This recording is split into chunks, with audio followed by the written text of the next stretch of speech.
Hello and good evening. You're watching Express News with me, Nancy Kohli. Let's take a look at the top stories of the day. The counting of votes for the assembly elections in Haryana and Maharashtra is underway. The ruling BJP-Shiv Sena alliance all set to retain power in Maharashtra. In Maharashtra in 2014, the BJP had won 122 seats in the state, the Sena 63, the Congress 42 and the NCP 41. The polling held on Monday saw a voter turnout of 61.13%, a dip from the 63.2% recorded in 2014. BJP leader Saroj Pandey said that the BJP will get majority in Maharashtra. While NCP leader Sharad Pawar thanked the people of Maharashtra for the support to the party. In Haryana too, the counting is underway. It's neck and neck for the BJP and the Congress in the state. Polling was held on Monday, which recorded a voter turnout of over 68%, a sharp decline from 76.5% in the 2014 assembly elections. The BJP leader Nupur Sharma expressed hope for a clear victory of the BJP in Haryana. Former Haryana Chief Minister and Congress leader Bhupender Singh Hooda, who reached Delhi to discuss the formation of the government with the party leaders, gave a call to form the government with the JJP. In Haryana, the battle is also crucial for regional parties including Jan Nayak Janata Party. The party leader Dushyant Chautala expressed happiness over relatively good showing by his party. Besides, the counting of votes is also taking place for by-polls in 51 assembly constituencies in 17 states and 1 union territory and 2 Lok Sabha seats. Congress candidate Indu Bala won from Mukrian seat in Punjab by defeating her BJP nominee Jangilal Mahajan with a margin of 3,440 votes. The seat fell vacant following the demise of Congress MLA Rajneesh Kumar Babi. Indu is his wife. SP candidate Tanjin Fatima was leading over her nearest BJP candidate Bharat Bhushan by over 12,000 votes after 7th round of counting in the Rampur Assembly by-polls in Uttar Pradesh.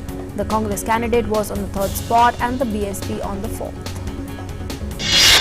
The BJP candidate Suresh Tiwari was leading by over 5,000 votes against his nearest SP rival Major Ashish Dwivedi after 5th round of counting for the Lucknow cantonment by-poll. The Congress candidate was on the 3rd spot and the BSP on the 4th. Polling in the Jammu and Kashmir Block Development Council concluded amid tight security with unexpectedly high voter turnout. The polling began at all the polling stations from 9 this morning. Tight security was put in place at all the polling stations and candidates to ensure peaceful polling. After the final withdrawal of nomination papers, 1,065 candidates were in the fray for the BDC elections across 22 districts of the state. 27 candidates have been elected chairpersons in various block development councils of the state unopposed. India and Pakistan today signed a landmark agreement to operationalize the historic Kartarpur Corridor to allow Indian Sikh pilgrims to visit the Holy Darbar Sahib. The corridor will connect the Dera Baba Nanak Shrine in India's Punjab with Darbar Sahib at Kartarpur, just about 4 kilometers from the international border, located at Narowal district of Pakistan's Punjab province. The agreement signing ceremony took place at the Kartarpur Zero Point at the Pakistan-India border in Narowal, removing a key legal hurdle for opening of the corridor. The agreement will allow access to Gurdwara Darbar Sahib in the Narowal district of Pakistan, where the founder of Sikh Guru Nanak Dev spent last 18 years of his life. Under the agreement, Indian pilgrims of all faiths and persons of Indian origin can use the corridor. The travel will be visa-free. Pilgrims need to carry only a valid passport. The persons of Indian origin need to carry an OCI card along with the passport of their country. The corridor is open from dawn to dusk. The pilgrims travelling in the morning will have to return the same day. The corridor will be operational throughout the year except on notified days to be informed in advance. The pilgrims will have a choice to visit as individuals or in groups and to also travel on foot. India will send the list of pilgrims to Pakistan 10 days ahead of the travel date. Confirmation will be sent to pilgrims 4 days before the travel date. The Pakistan side has assured India to make sufficient provision for langar and the distribution of prasad. The Joint Secretary, Home Ministry S.C. Das has said that a portal has been launched to register the pilgrims who wish to travel to Kartarpur. Prime Minister Modi today interacted with the BJP workers from Varanasi through video conferencing.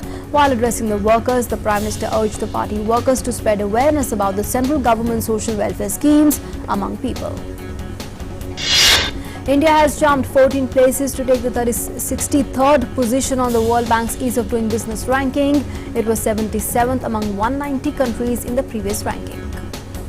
Significant improvements have been registered in resolving insolvency, dealing with construction permits, registering property, trading across boards and paying taxes indicators. Union Finance Minister Nirmala Sitharaman said that recovery rate in resolving insolvency has improved significantly from 26.5% to 71.6%. Expressing happiness over jump in the ease of doing business, she said that the government is working to get India among top 50 in the ease of doing business rankings. Benchmark indices ended marginally lower after a choppy session on Thursday. The 30-share BSE Sensex settled 38.4 points or 0.10% lower at 39,020.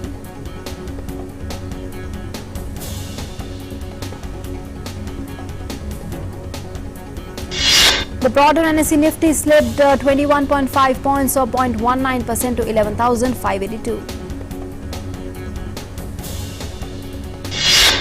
Meanwhile, the Indian rupee depreciated 11 paise to 71 against the US dollar intraday. The Brent crude futures, the global oil benchmark, fell 0.47% to $60.8 per barrel.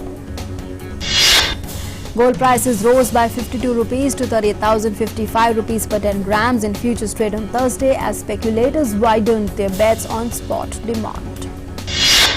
Silver prices rose by 127 rupees to 45,438 rupees per kilogram in futures trade on Thursday as participants widened their bets, tracking positive trend in the global markets.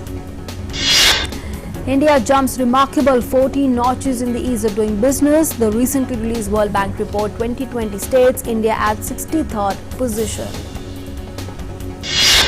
The ease of doing business report has listed China in the top 10 improvers list.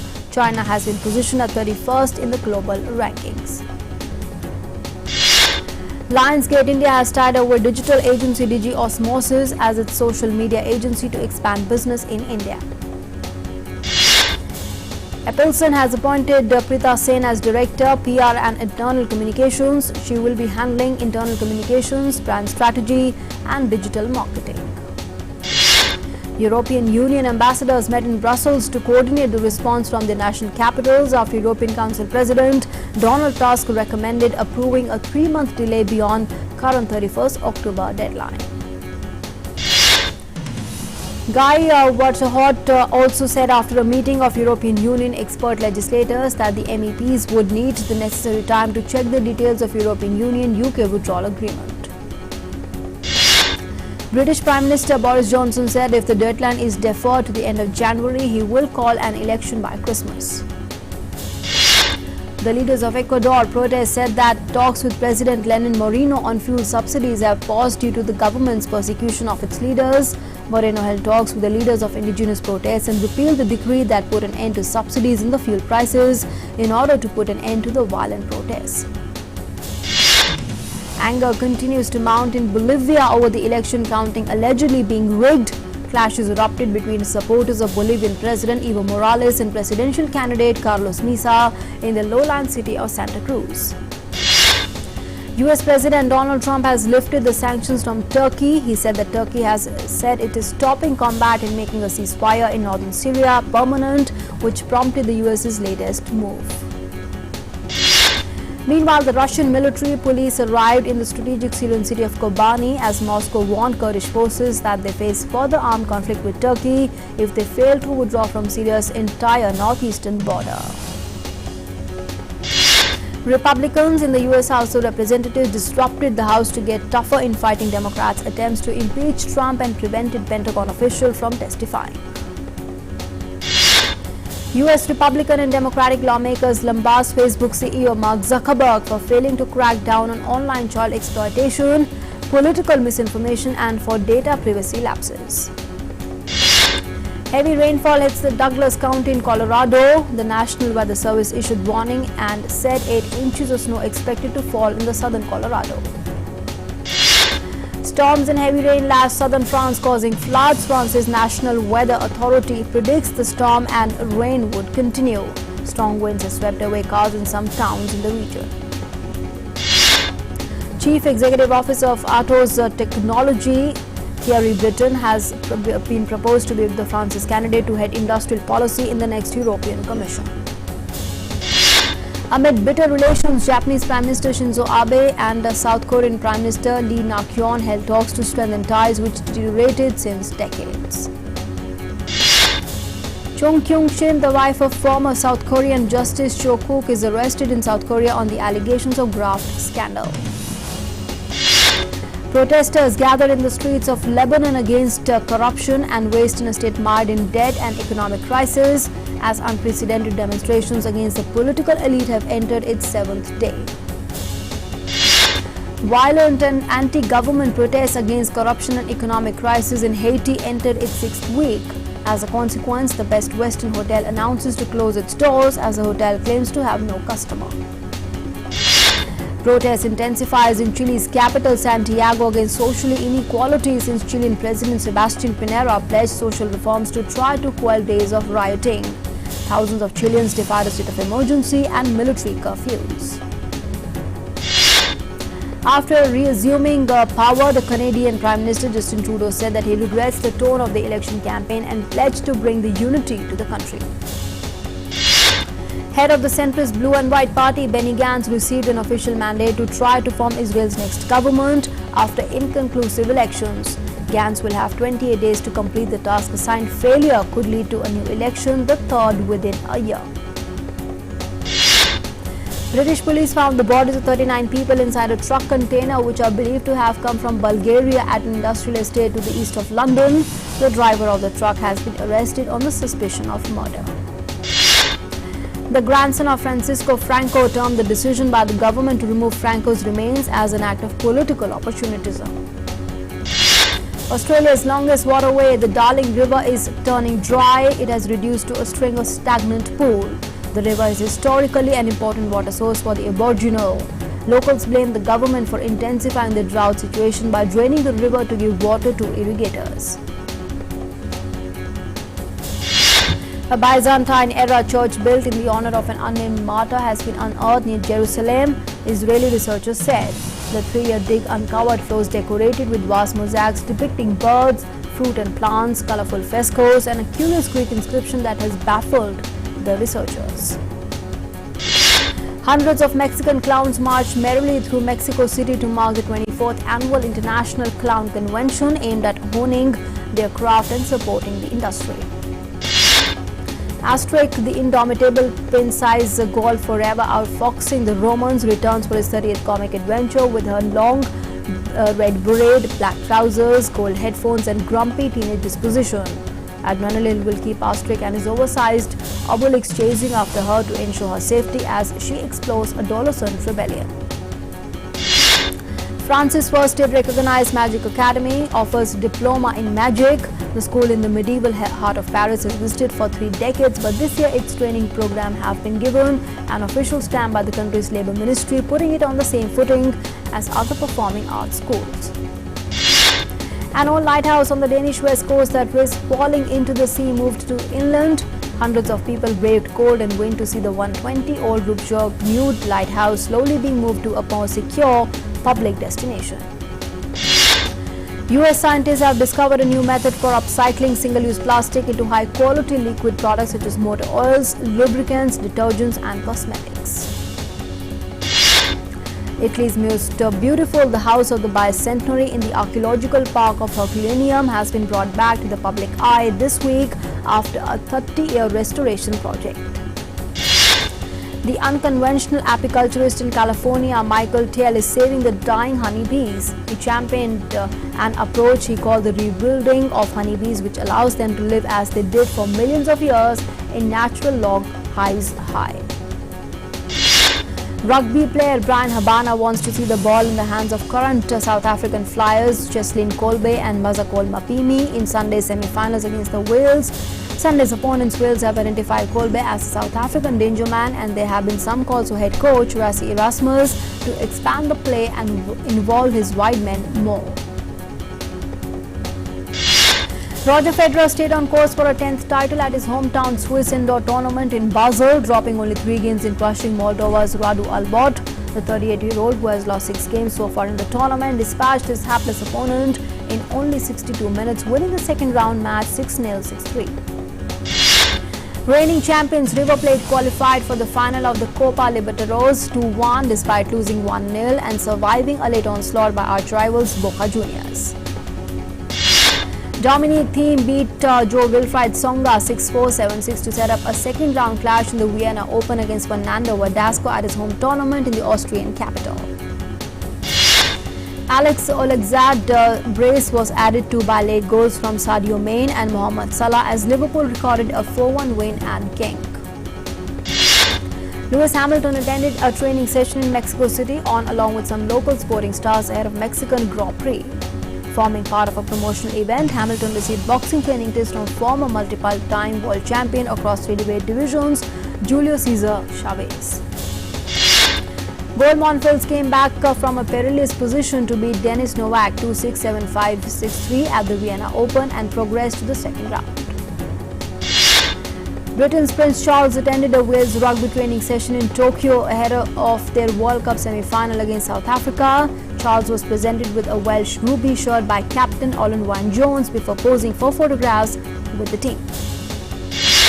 England coach says in order to beat New Zealand, the world's #1 side in the semi-finals, they will have play almost perfect and error-free rugby with full discipline. Spanish Football Federation confirmed 18th December as a new date for El Clasico match between Real Madrid and FC Barcelona in the La Liga. American Taylor Fritz notched up his 4th top 10 win of the year as he beat German second seed Alexander Zverev 7-6, 6-4 in the first round of the Swiss Indoors Championship in Basel.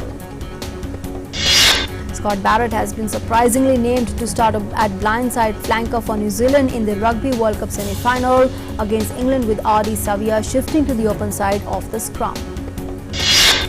Lionel Messi became the first player to score in 15 consecutive Champions League seasons as Barcelona claimed a narrow win at Slavia Prague.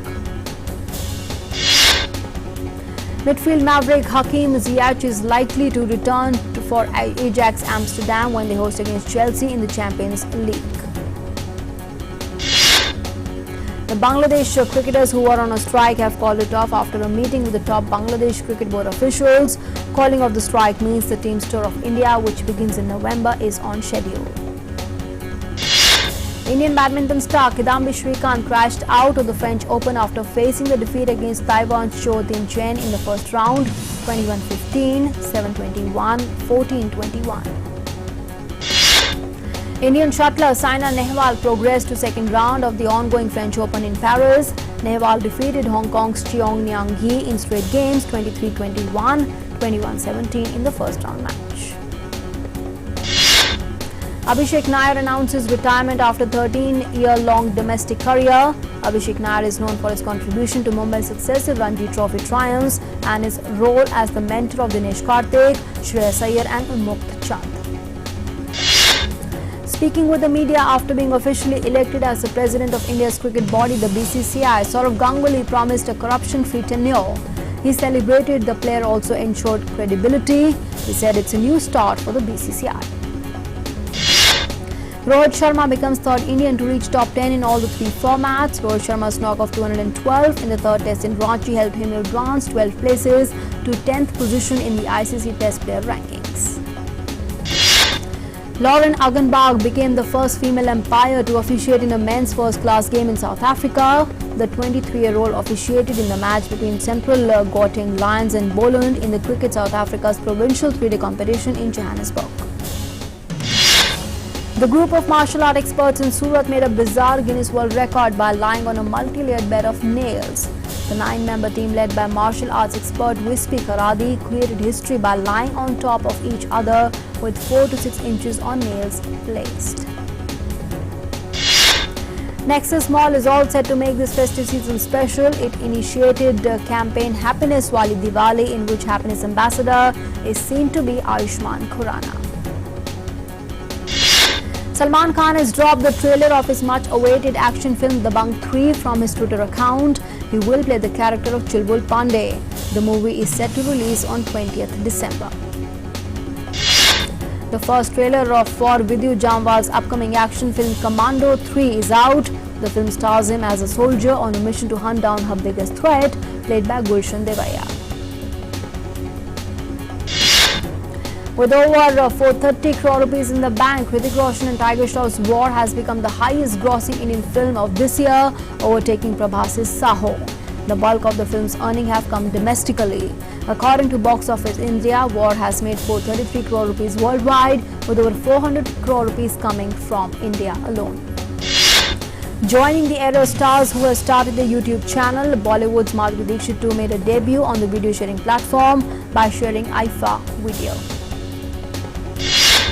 With Disney's Frozen 2, the Chopra sisters are all set to take their family love to the screens, as Pariniti shared that her bond with her sister Priyanka Chopra is the same as anything else.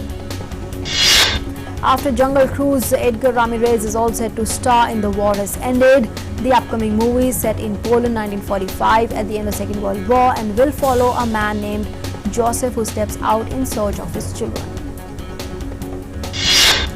Leonardo DiCaprio and Brad Pitt star Once Upon a Time in Hollywood to re-release with the added footage of 10 minutes. The movie has earned $368 million worldwide from its release till date.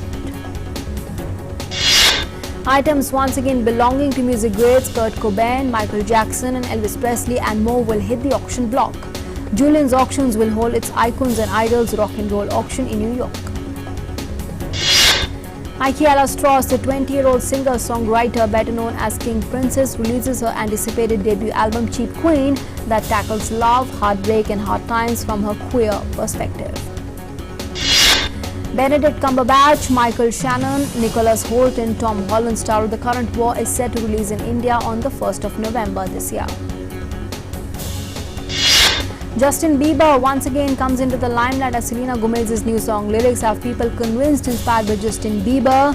Gomez's newest song has people all abuzz. Lose You to Love You, You Lose You to Love Me traces a toxic relationship with some pointed lines that have fueled speculation that the tune is Gomez purging her heartbreak over Bieber.